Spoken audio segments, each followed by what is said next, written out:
Ryan Reynolds here from Mint Mobile. I don't know if you knew this, but anyone can get the same premium wireless for $15 a month plan that I've been enjoying. It's not just for celebrities. So do like I did and have one of your assistants switch you to Mint Mobile today. I'm told it's super easy to do at mintmobile.com/switch. Upfront payment of $45 for 3-month plan, equivalent to $15 per month required. Intro rate first 3 months only, then full price plan options available. Taxes and fees extra. See full terms at mintmobile.com. Stop by Sherwin-Williams and get 30% off select paints and stains May 2nd through the 12th. It's the perfect time to transform your space with color. Refresh your home inside and out with colors that make every space feel brand new. From cozy interiors to stunning exteriors, we've got the perfect shade for your next project. Shop the sale online or visit your neighborhood Sherwin-Williams store. Click the banner to learn more. Retail sales only. Some exclusions apply. See store for details.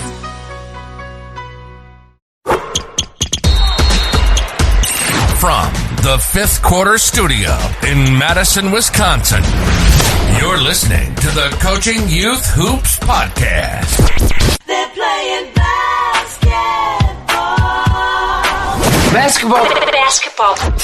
Here's our hosts, Steve Collins, and Bill Flitter.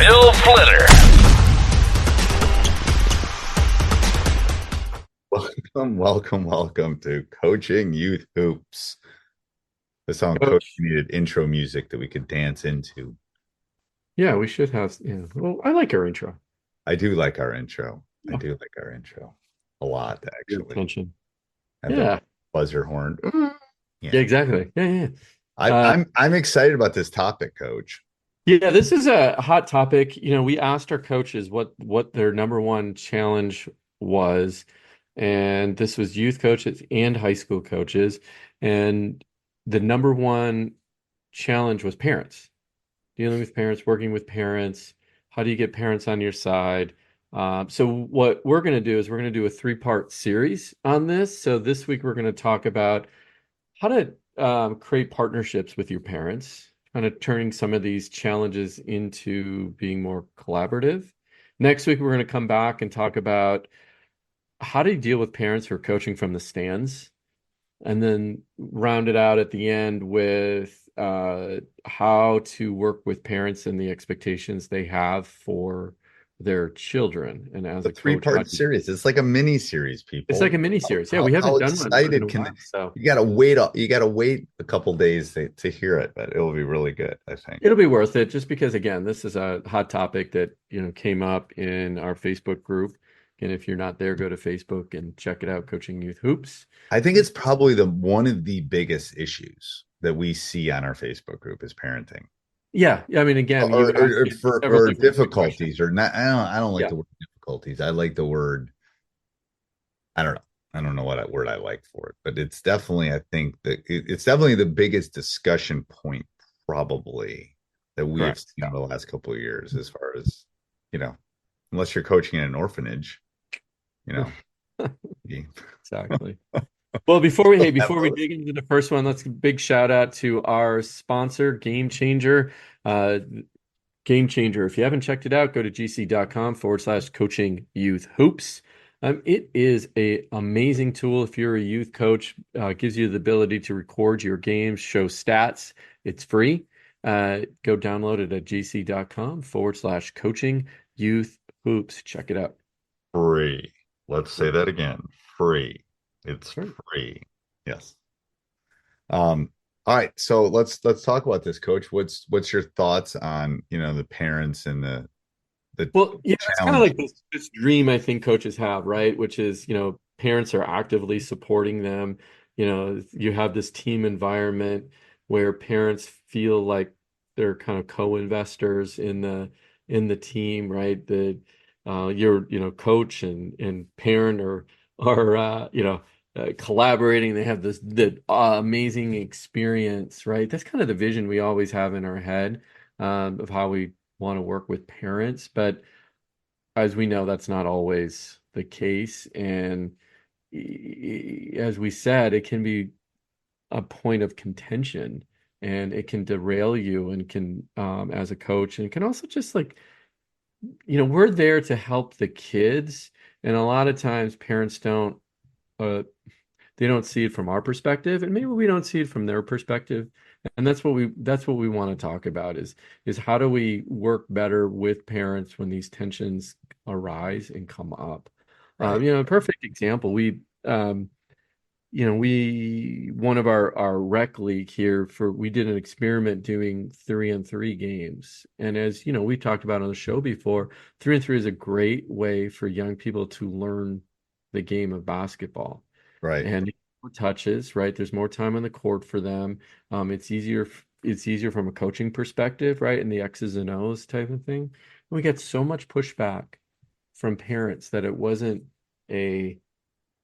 real basketball. Yes. Yeah, real basketball. Although as coaches, we all knew that that was the best for the child's development. Right. Right.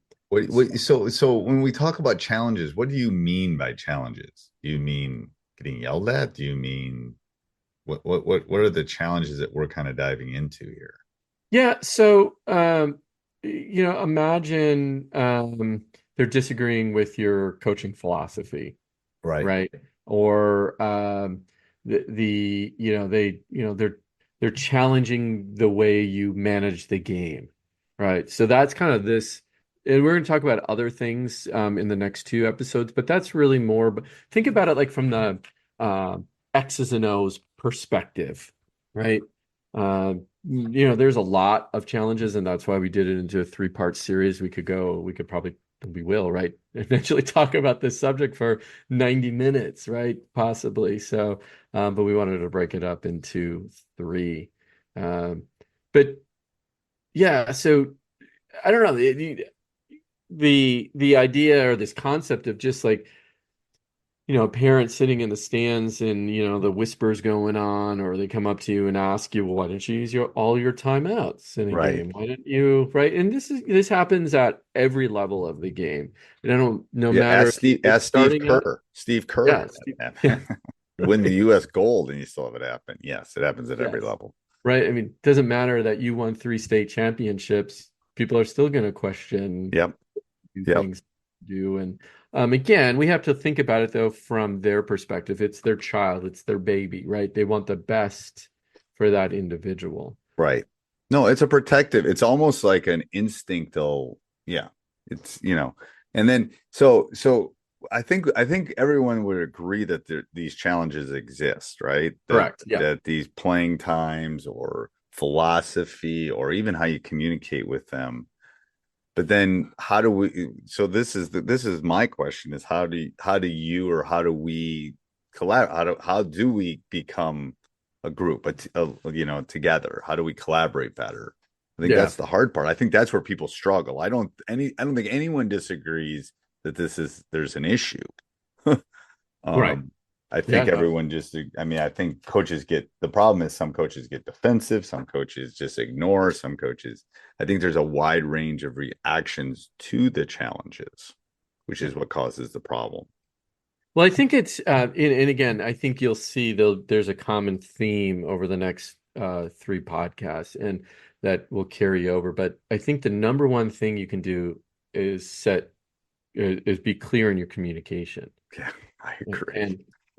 And there's several ways to do that as a youth coach. And in this, you also have to imagine, like, it doesn't matter if you're in a rec league, CYO, YMCA, AAU team, you practice a couple of days a week. Let's separate this from what you do at the high school level. You're meeting every day. Not that it changes and not that the direction changes too much, but I hear, because sometimes I get a little feedback, well, coach, I only see them twice a week. Do I need to worry about this? And absolutely, right, you do, because they're going to cause problems in the stands with other parents, and then it's a viral situation. So what I did, and I always get great feedback on this, and I use communication as my differentiator. I think as coaches in general, we have a problem with communication, and with parents especially, and the idea of sending a regular updates. And I'm using this as a blanket statement, of course, but we're sending regular updates, following up, letting parents know the nitty gritty. Like before this podcast, I just sent our weekly newsletter out for my group, right? And I talked about three things. One was we had a gym change of where we're going to be this week. Just wanted everybody to know that. I talked about our theme for the season and explained our theme for the season. And I talked about something fun, which was the Steph Curry's new television show. And just hey, if you want, Actually, it's a pretty good good. sitcom, right? Yeah, it's It's pretty on good. Peak. It's on Peacock, I think. Peacock. Yeah. Before we get any farther, let's give a big shout out to our sponsor again, Game Changer. Yeah, Game Changer. Coaches, go check out gc.com/coaching youth Youth hoops. Great way And to- in our clinic, we got to talk about our clinic a little bit, our online clinic. Yeah. Yeah. I'm pretty super excited about it. This is where coaches can just have that sense of relief that, hey, there's great information out there. Everything in that weekly coaches clinic, and it's coachingyouthhoops.com/weekly-clinic. Everything in there, Steve or I've tested. We've tried. So we've boiled it all down into this series. The beautiful thing about what I do is they always talk about this. My team is a lab. It's a lab for all of you coaches that are listening right now. I try things, throw things out, add new things. My players give me feedback. And it's kind of funny. I love it because they know what I'm up to too. I mean, I'm full disclosure. I just tell them, hey, let's try this. I want to see if it works. What do you guys think? Do you like it? Do you not? Right. And I have third through eighth, so it's a nice spectrum of players and their perspective and just the feedback. Anyway, yeah. So coaches, check it out. Every week you're going to get at least 5 pieces of amazing information to help you lead your team, guide your team, X's and O's, leadership. And they're not little things, trust me. And then some of the bonuses alone are like, anyway, it's not, a third of a PDF kind of thing. It's right. The quality stuff, video and PDFs, and yeah.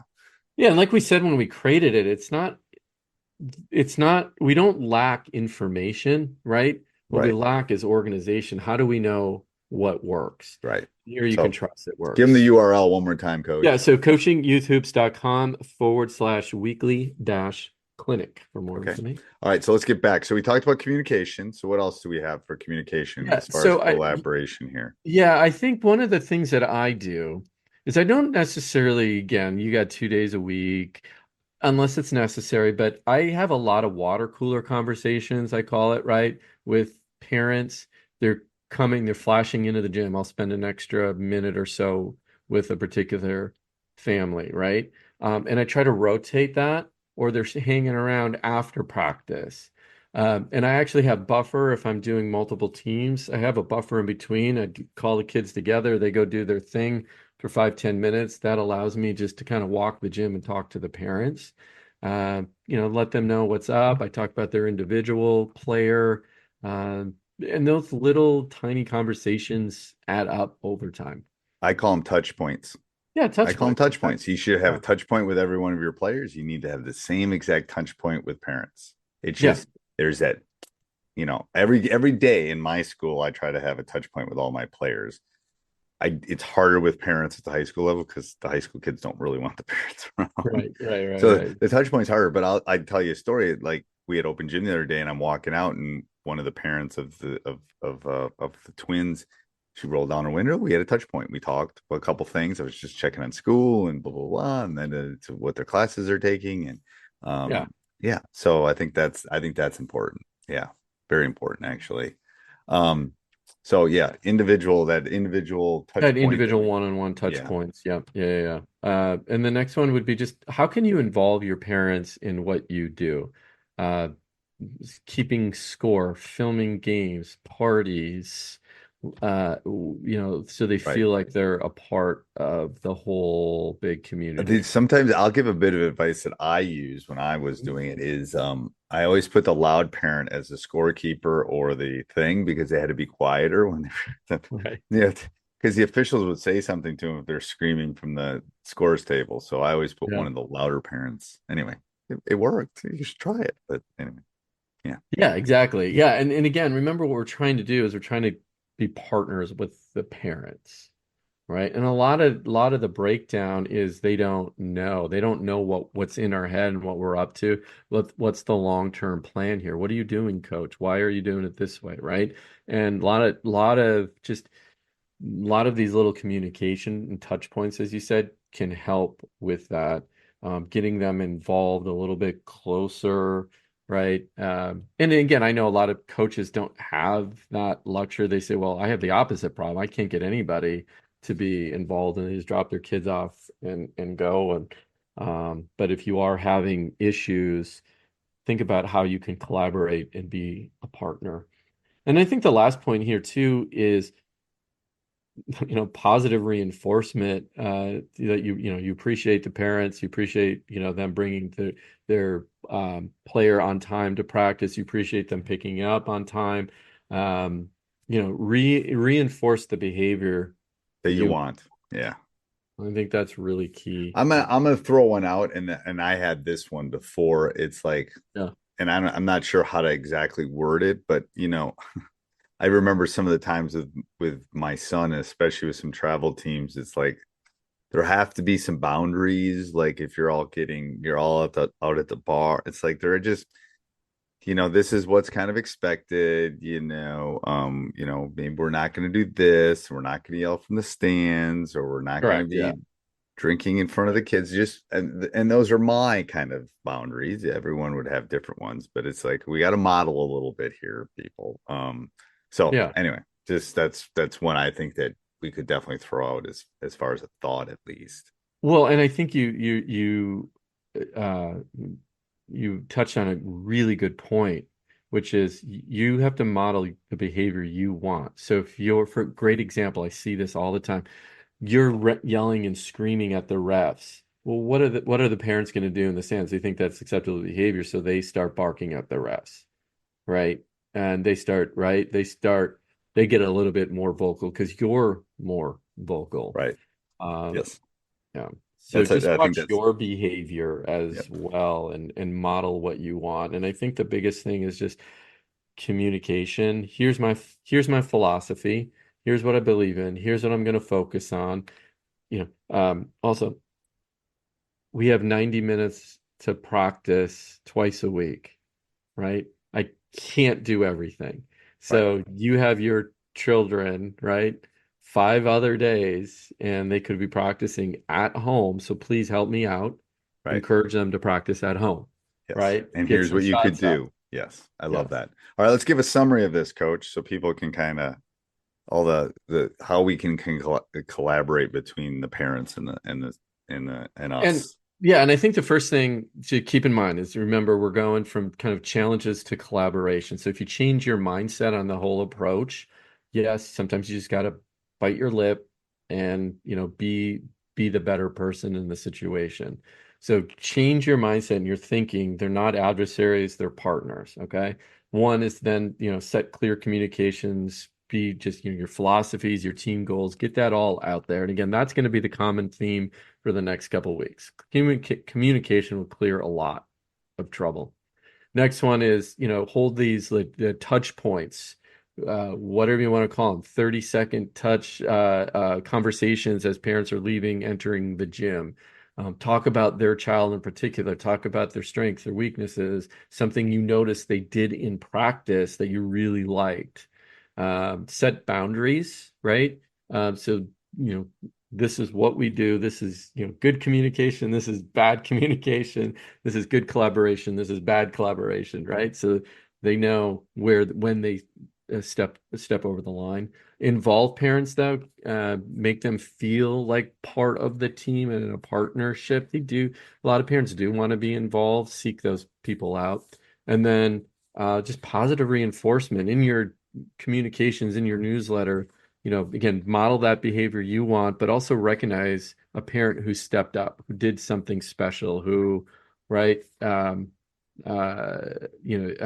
reinforce that behavior that you want. Does that make sense, Coach? I love that. All right. Let's give one more shout out to Game Changer, Coach. Yeah, coaches, go check out gc.com/coaching youth hoops. And it's a perfect tool to help you communicate better and more clear with your parents. Yeah, it's a perfect gc.com/coaching youth hoops. All right. Until next week, Coach. Till next week.